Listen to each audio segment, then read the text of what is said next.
Good morning and welcome back to Shanti Kunj online classes. Children, in previous lecture we discussed about the chapter number 5 materials from the earth. Material जो हमें अर्थ से मिले हैं. So in this chapter we discussed about stones, uses of stone like marble, graphite, chalk, coal, granite, talcum or other precious or semi precious stones. Also we discussed about clay. Today we discussed about uses of clay. आज हम uses of clay के जो uses होते हैं उसके बारे में discuss करेंगे.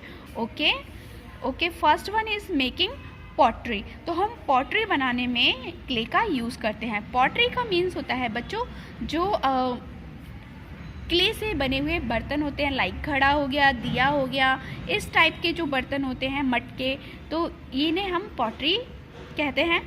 For thousands of year potters have used clay to make utensils and toys.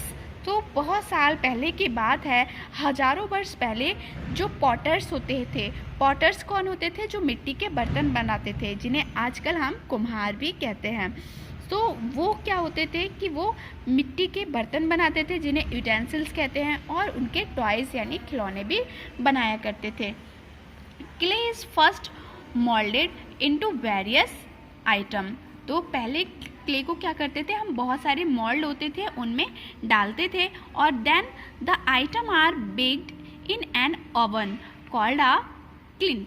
यानी फिर जब मोल्ड में डालकर हम उसका शेप बना लिया करते थे, और उस शेप को फिर हम जिसे हम भट्टी कहते हैं उसमें डाल के उसको बेक करते थे यानी पका लिया करते थे. The baking of pottery in a kiln is called firing. तो इस तरह से जो हम पॉटरी को बेकिंग कर रहे हैं उसे हम फायरिंग कहते थे. समटाइम्स पॉटरी इज़ पेंटेड और decorated and then covered with a polish. कभी कभी जो पॉटरी होती थी उसको क्या करते थे, सुंदर बनाने के लिए उसको डेकोरेट करते थे, सजाया करते थे, या पॉलिश लगाकर उसको शानदार एकदम लस्टर वाला बना लिया करते थे. The process by which pottery is decorated and covered with a polish is called glazing. तो इसे हम कहते हैं ग्लेजिंग. जैसे आप केक बनाते हैं ना, तो केक के ऊपर जो आपको क्रीम दिखती है उसे ग्लेजिंग कहते हैं. ऐसे ही उसमें शाइनिंग देने के लिए क्या करते थे, उसको पॉलिश्ड कर दिया करते थे. तो इससे हमारा पॉट जैसे बास वगैरह हो गया वो बहुत सुंदर लगने लगता था. One scientific fact is porcelain. What is porcelain? The cups and mugs we use to drink tea and coffee are made of very fine white clay called porcelain. तो आप जिन कप में आप चाय पीते हो या कॉफ़ी पीते हो, तो वो मग या कप हो गए वो पोर्सलिन के ही बने होते हैं.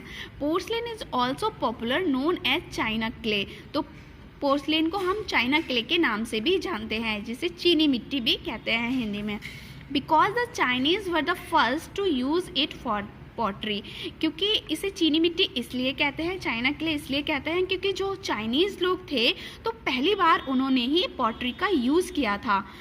Porcelain is also used to make different kinds of pots, dishes, tiles and wash basin. तो पोर्सलिन का यूज़ बहुत ही अलग तरह के कुछ अलग तरह के पॉट्स बनाने में, या डिशेस बनाने में, या फिर टाइल्स या वॉश बेसिन जो होते हैं उनमें भी करते हैं. और एक इसका और एग्जांपल मैं आपको बता सकती हूँ किताब से हट के. दैट इज़ आपके घरों में जो लाइट आती है तो इलेक्ट्रिसिटी पोल्स जो होते हैं उन पोल्स के ऊपर एक इंसुलेटर लगा रहता है, एक कप के टाइप का. तो वो कप भी किसका बना होता है? वो पोर्सलिन का ही बना हुआ होता है. Okay, so next is making bricks. अब हम ब्रिक्स भी क्ले से बना सकते हैं, है ना. आपने सभी ने देखी होगी, ब्रिक्स मीन्स ईंटें. Clay is also use to make bricks. We use bricks to make building and pavements. तो आपने देखा ही होगा क्ले से हम ब्रिक्स बना सकते हैं, और उन ब्रिक्स से ही हमारे घर बने होते हैं या बिल्डिंग्स बनी होती हैं. तो इस तरह से हम क्ले का यूज़ कर सकते हैं. Bricks are baked in brick kiln. तो ये भी किसमें, जो ईंट भट्टे होते हैं उसमें पकाई जाती हैं. This is brick kiln. तो ये दिख रही है आपको, इस टाइप से होते हैं. Okay, next is making cement. Cement बनाने में भी क्ले का यूज़ होता है। Cement is made by mixing clay with a rock called limestone. तो सीमेंट कैसे बनता है? क्ले में एक लाइमस्टोन रॉक होती है, उसके मिक्सचर से इसे बनाया जाता है। Then cement is mixed with sand and water, और उसके बाद में सीमेंट में सैंड और वाटर भी मिलाया जाता है। It forms a thick paste like mixture called mortar. तो जो उसके बाद में एक पेस्ट बनता है, इस मिक्सचर को हम कहते हैं mortar. Okay, have you seen a mason lying a wall? क्या आपने किसी मेसन को देखा है? मेसन मतलब क्या होता है? जो घर बनाने वाला मिस्त्री होता है, राज मिस्त्री, उसे मेसन कहते हैं। तो आपने कभी दीवार बनते हुए देखा है क्या? He puts a layer of mortar between the bricks to hold them together। अब वो क्या करता है कि वो वॉल बनाने के लिए 2 ब्रिक्स के बीच में मोटार प्लेस्ड करता है, उसके बीच में वो मोटार जो पेस्ट बनाया है अभी सीमेंट, वाटर और सैंड का, वो लगाता है। इससे क्या होता है कि वो आपस में एक अच्छे से ज्वाइंट हो जाती हैं और उसको ठीक से होल्ड कर लेती है, और इसी तरह से वो लेयर वाइज लेयर बनाते चले जाते हैं और बॉल बनके रेडी हो जाती हैं। Got it? Next is metal. Metal are generally hard and shiny. आपने देखा ही होगा कि मेटल्स, हमारे यहाँ जितने भी मेटल्स होते हैं लाइक स्टील, एल्यूमिनियम, ये कैसे होते हैं? हार्ड भी होते हैं और शाइनी भी होती है, इनमें चमक भी होती है। Some rocks have metal in them. Such rocks are called ores। तो कुछ रॉक्स ऐसी होती हैं जिनके अंदर मेटल्स होते हैं, और ऐसी रॉक्स को हम ओर्स बोलते हैं। ओर, जिसे हम खनिज बोलेंगे हिंदी में। Ore are taken out from the earth by digging deep pits called mines. तो ओर को हम अर्थ से खोद कर निकालते हैं, डिगिंग करके निकालते हैं, और इन्हें हम क्या बोलते हैं? इन्हें माइंस बोलते हैं। कि माइंस को खोद कर हमने जो ओर निकाला है, तो उससे ही हम क्या निकालेंगे? मेटल निकालेंगे। Metals are then separated from their ore by heating them in a furnace. तो जो भी हमारी फर्नेस होती है, भट्टी होती है, उसमें हम डालकर ये मेटल हम निकाल लेंगे। ओर्स को हमने फर्नेस में डाला और फिर उस हीटिंग प्रोसीजर के थ्रू हम मेटल को सेपरेट कर लेंगे। अब furnace is like a huge oven.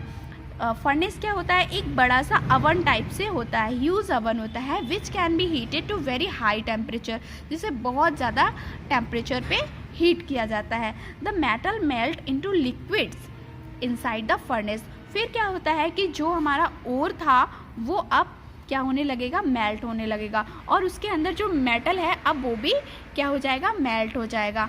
The melted metal are made into soil sheet और ब्लॉक बाय कूलिंग। अब उसके बाद में जो मेल्टेड मेटल है हमारा, उसको हम एक शीट के फॉर्म में क्या कर देते हैं? उसको कूल करने लगते हैं, और इस तरह से हम उसके ब्लॉक्स बना लेते हैं।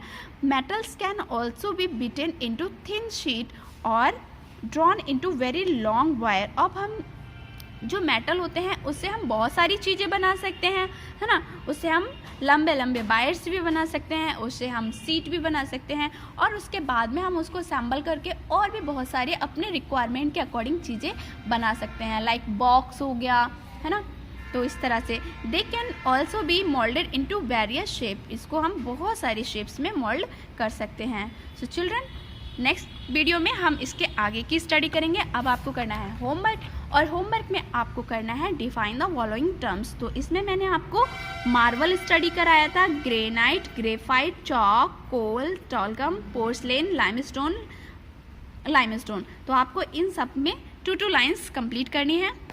मार्बल के लिए आपको यहाँ से लेके यहाँ तक करना है, ग्रेफाइट के लिए आपको यहाँ से लेकर यहाँ तक करना है, चॉक में आपको ब्लैक बोर्ड तक करना है, कोल में आपको कंप्लीट करना है, ग्रेनाइट में आपको पूरी लाइन लिखनी है, टॉल्क में आपको फाइन पाउडर तक करना है, इसके बाद पोर्सलेन में आपको यहाँ से लेके यहाँ तक करना है। चिल्ड्रन, इतना होमवर्क आपको अपनी कॉपी में अच्छे से कर लेना है। नेक्स्ट क्लास में हम इसके आगे की स्टडी करेंगे। तो मिलते हैं नेक्स्ट वीडियो में। Till then bye bye, take care.